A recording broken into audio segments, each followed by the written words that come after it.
यार एक difficult code है Mamta, but I am able to break it now. आज हम बात करने वाले हैं एक ऐसी स्टोरी में जहां अक्सर बहुत एक्सपेक्टेशंस एंड कई बार तो रीजन रिलेटेड प्रॉब्लम्स भी होती हैं। एक शहर से दूसरे शहर शादियां हो जाती है लड़कियों की। पहले से उनका एक लाइफस्टाइल होता है, but they have to really cope up to the expectations of the in laws and husband of course. और अक्सर आपने ये भी सुना होगा कि यार सब कुछ तो मैं प्रोवाइड कर रहा हूँ, तुम्हें और किस चीज की जरूरत है, बस खुश ही रहना है ना, और ये छोटे छोटे काम ही संभालने हैं ना, and what else do you need. But कहाँ तक ये सही है, कहाँ तक ये गलत है, कैसे इस चीज को बैलेंस बराबर किया जाए कि कुछ ठीक है, कुछ आदतें, कुछ लाइफस्टाइल हम भी चेंज करेंगे और कुछ आप भी एहसास करेंगे, महसूस करेंगे और अगेन पास आ जाएंगे।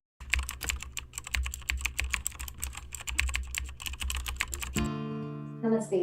मैं ममता, टीचर थी मैं। बड़ा प्यारा बॉयफ्रेंड। माँ बाप के कहने पर मैंने शादी की। मुंबई आई, एक आईटी प्रोफेशनल के साथ शादी की।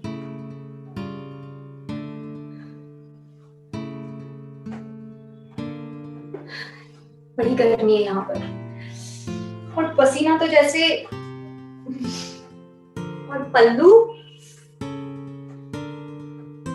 24 घंटे रखना पड़ता है मुझे।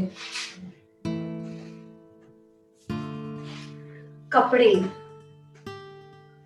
धोने पड़ते हैं, वॉशिंग मशीन है, सब कुछ है, पर आई थिंक मुझे लग रहा है जीता जागता मशीन मिल गया है।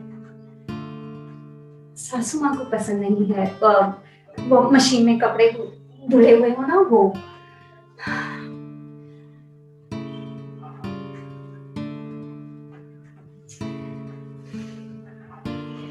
मुझे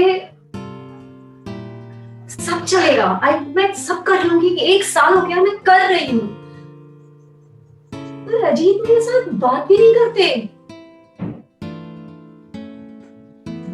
मतलब मैं एक फर्नीचर हूँ घर में, सिर्फ एक furniture.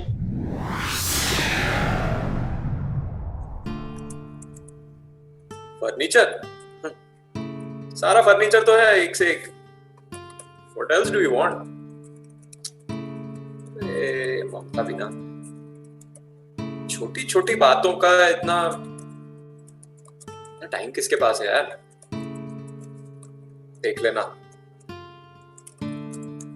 In 1 year time my company will be number 1। Just look at the growth. तुम्हें तो खुश होना चाहिए। छोटी छोटी बातें, घूंघट, कपड़े,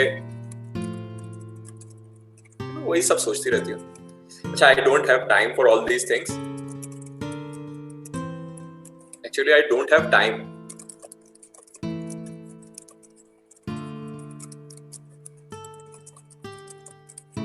देखना, 1 साल में इससे भी बड़े घर में शिफ्ट हो जाएंगे हम लोग।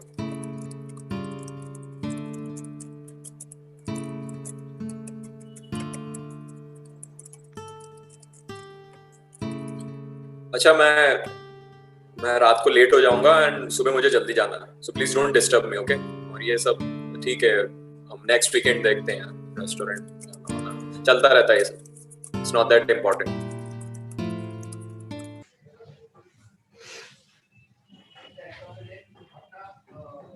और सच बताऊं कि अब मुझे बड़ा पछतावा हो रहा है,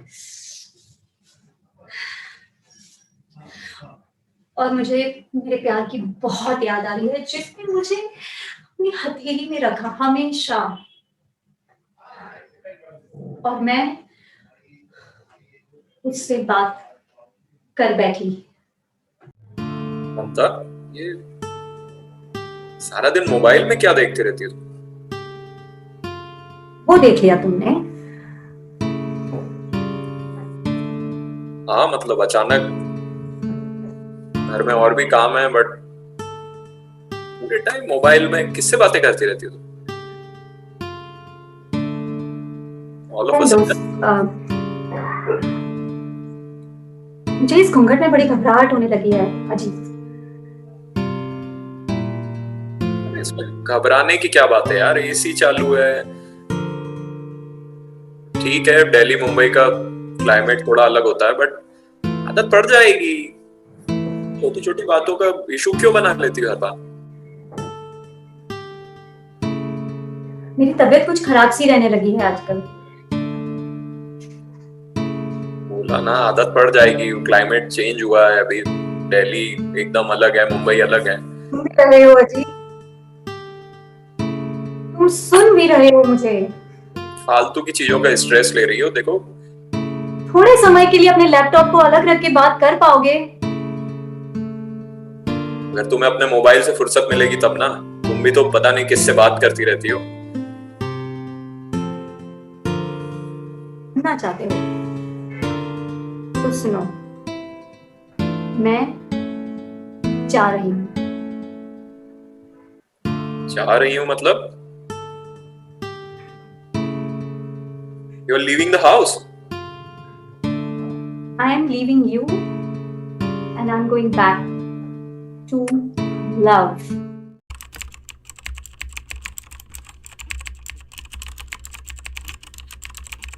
Can I ask you one question? हाँ, How much are you investing from your end? I mean, how much quality time are you investing from your end in this marriage? Quality time? हाँ भाई, 24 घंटे में से नया रिश्ता है तो थोड़ा बहुत तो इन्वेस्टमेंट करनी पड़ेगी अपने रिश्ते के लिए। तो कितना समय आप इन्वेस्ट करते हैं? जैसा मैंने बताया लीना जी। मतलब ज्यादा नहीं, राइट? हाँ, अपने फ्रेंड के साथ इमोशनली कनेक्ट हुई होगी फोन कॉल्स के ऊपर। I am sure if you start taking the responsibility of your 10%, the things will get resolved. Hello Mamata. Hi. I think we need to spend more time together. Actually, मैं काम के stress में सब कुछ भूल ही गया था। मैं भूल ही गया था कि that you are also there. And you are a very important part of my life. Am I? You are.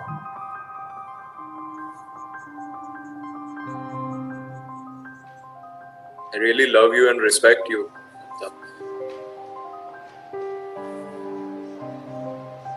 प्यार क्या है अजीत?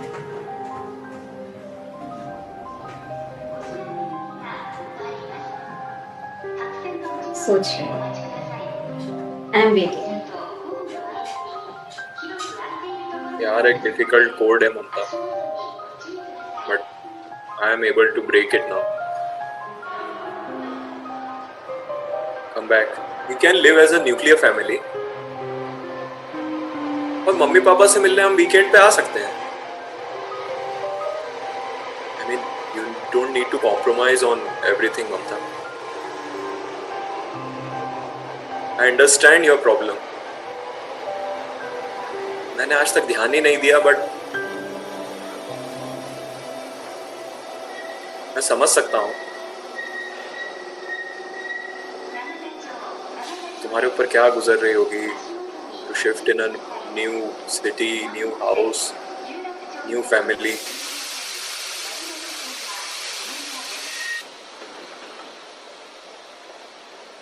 आई अंडरस्टैंड यू।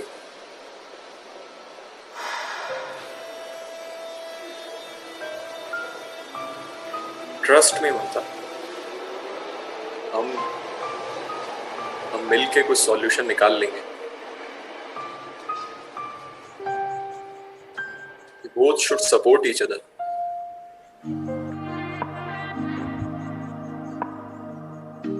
वो कहते हैं ना, एवरीथिंग इज पॉसिबल।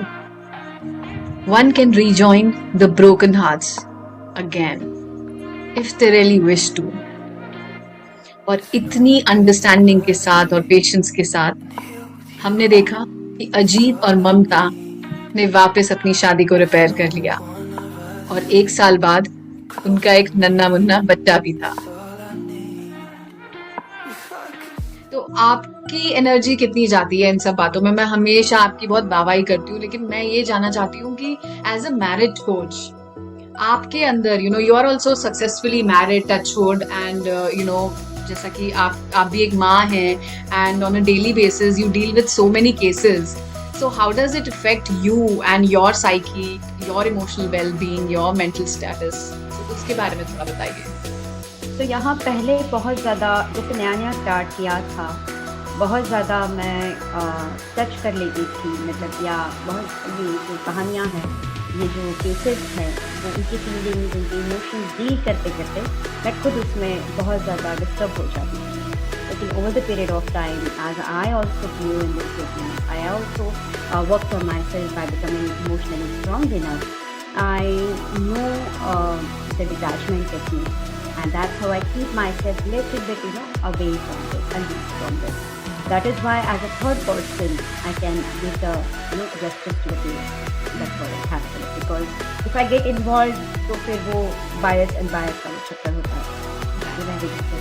तो उसके बदले ऐसा है कि as a third person with a third perspective, I can help them out, that brings out the best as the result, as a final result.